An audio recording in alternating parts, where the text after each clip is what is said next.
Sir ನಮಸ್ತೆ sir. ಹಾಂ ನಮಸ್ತೆ, ಕೂತ್ಕೊಳ್ಳಪ್ಪ. ಹಾಂ, ಏನೇನು ಹೆಸರು? ಸಿದ್ದು ಅಂತೇಳಿ ಸರ್. ಸಿದ್ದು, ಯಾವ ಊರು ನಿಮ್ಮದು? ಬೆಳಗಾವಿ ಸರ್. ಬೆಳಗಾವಿನಾ? ಹಾಂ. ಸೊ UPSC ಕೋಚಿಂಗ್ ತೊಗೋಬೇಕಂತ ಇದ್ದೀರಾ? ಹೌದು ಸರ್, UPSC ಕೋಚಿಂಗ್ಸ್ ತೊಗೋಬೇಕು ಅಂದ್ಕೊಂಡಿದ್ದೀವಿ. ಹಾಂ.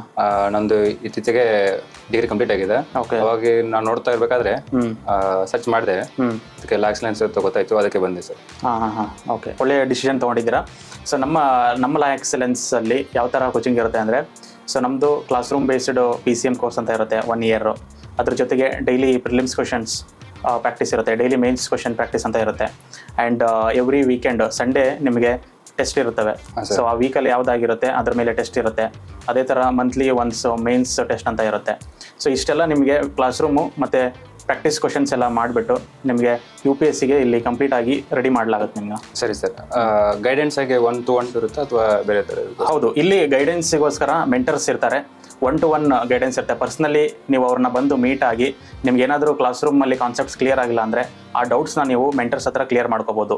ಅಥವಾ ನಿಮ್ಮ ಕ್ಲಾಸ್ ರೂಮ್ ಡೌಟ್ಸ್ ಎಲ್ಲ ಬಿಟ್ಟು ಬೇರೆ ಏನಾದರೂ ನಿಮಗೆ ಪರ್ಸ್ನಲ್ ಪ್ರಾಬ್ಲಮ್ಸ್ಗಳಿದ್ದರೆ ಅದನ್ನು ಕೂಡ ನೀವು ಬಂದು ಮೆಂಟರ್ಸ್ ಹತ್ರ ಶೇರ್ ಮಾಡಿಕೊಂಡು ಸೊ ಅವರಿಂದ ಗೈಡೆನ್ಸ್ನ ಪಡ್ಕೋಬೋದು.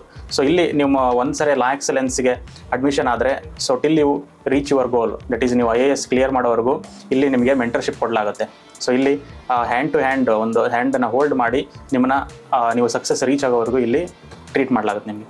ಸರ್, ಇನ್ನೊಂದು ಕ್ವಶನ್ ಏನಂದರೆ, ನಾನು ಎವರೇಜ್ ಸ್ಟೂಡೆಂಟು, ಈ ನನ್ನ ಹೇಗೆ ನೀವು ಗೈಡೆನ್ಸ್ ಮಾಡ್ತೀರಾ ಅಂತ? ಇಲ್ಲಿ ನಮ್ಮ UPSCನಲ್ಲಿ ತುಂಬ ಜಾಂಡ್ರು ಅಂತಾನೂ ಇಲ್ಲ ಅಥವಾ ಎವರೇಜ್ ಸ್ಟೂಡೆಂಟು ಪೂರ್ ಸ್ಟೂಡೆಂಟ್ ಅಂತೇಳಿ ಇಲ್ಲಿ ಕ್ಲಾಸಿಫೈ ಮಾಡೋದಕ್ಕೆ ಆಗೋದಿಲ್ಲ. ಬಿಕಾಸ್ ಇದು ಡಿಗ್ರಿ ಆಗಲಿ ಸ್ಕೂಲ್ ಆಗಲಿ ಅಲ್ಲ, it is a competitive exam. And more over UPSCನಲ್ಲಿ ಜನರಲ್ ಸ್ಟಡೀಸ್ ಇರುತ್ತೆ. ಸೊ ಯಾರಿಗೆಲ್ಲ ಪ್ಯಾಷನ್ ಇದೆ, ಜನರಲ್ ಸ್ಟಡೀಸ್ನ ಓದೋ ಪ್ಯಾಷನ್ ಇದೆ, ಸಿವಿಲ್ ಸರ್ವಿಸ್ ಆಗ್ತಕ್ಕಂಥ ಕ್ವಾಲಿಟೀಸ್ ಯಾರೇ ಆಗಲಿ ಎಲ್ಲರಲ್ಲೂ ಒಂದು ಕ್ವಾಲಿಟಿ ಅನ್ನೋದಿರುತ್ತೆ, ವಿಶಿಷ್ಟತೆ ಅನ್ನೋದಿದೆ. ಸೊ ಅದನ್ನು ಆಲ್ರೆಡಿ ಇವಾಗ ತುಂಬ ಜನ ಪ್ರೂವ್ ಮಾಡಿದ್ದಾರೆ. 12th ಫೇಲ್ ಮೂವಿಯನ್ನು ನೋಡಿರ್ತೀರಾ ನೀವು. ಸೊ ಇಲ್ಲಿ ತುಂಬ ಎವರೇಜ್ ಇರೋ ಸ್ಟೂಡೆಂಟು ಕೂಡ ಟಾಪ್ ಬಂದಿದ್ದಾರೆ, ತುಂಬ ವೈಸ್ ಇರೋ ಸ್ಟೂಡೆಂಟು ಕಾಲೇಜ್ ಟಾಪರ್ಸ್ ಇದ್ದರೂ ಕೂಡ ಇಲ್ಲಿ ಕ್ಲಿಯರ್ ಆಗಿಲ್ಲ. ಸೊ ಎರಡೂ ರೀತಿ ಇದೆ. ಸೊ ನಾವು ನಮ್ಮದು ಫೋಕಸ್ಸು ಎವರೇಜ್ ಸ್ಟೂಡೆಂಟ್ ಇದ್ರೂ ಕೂಡ ಅವರಿಗೆ ನಾವು ಬೇಸಿಕ್ಸ್ ಲೈಕ್ ಟರ್ಮಿನಾಲಜಿಸ್ ಕ್ಲಾಸ್ ಅಂತ ಇರುತ್ತೆ, NCERT ಕ್ಲಾಸ್ ಅಂತ ಇರುತ್ತೆ. ಸೊ ಈ ಥರ ನಾವು ಅವರಿಗೆ ಬೇಸಿಕ್ಸ್ನ ಬಿಲ್ಡ್ ಮಾಡ್ತಾ ಕೊನೆಗೆ ಅಡ್ವಾನ್ಸ್ ಲೆವೆಲ್ವರೆಗೂ ನಾವು ತೊಗೊಂಡು ಬರ್ತೀವಿ. ಸೊ ಕಂಪ್ಲೀಟ್ ಅವ್ರನ್ನ ನಾವು 1 ಇಯರಲ್ಲಿ ಎಲ್ಲ UPSC ಏನೇನಿದೆ ಸಿಲೆಬಸ್ಸು ಅದನ್ನೆಲ್ಲ ಅವರಿಗೆ ಟೀಚ್ ಮಾಡಿ ಅವ್ರನ್ನ UPSCಗೆ ರೆಡಿ ಮಾಡ್ತೀವಿ ನಾವು ಟೋಟಲಿ.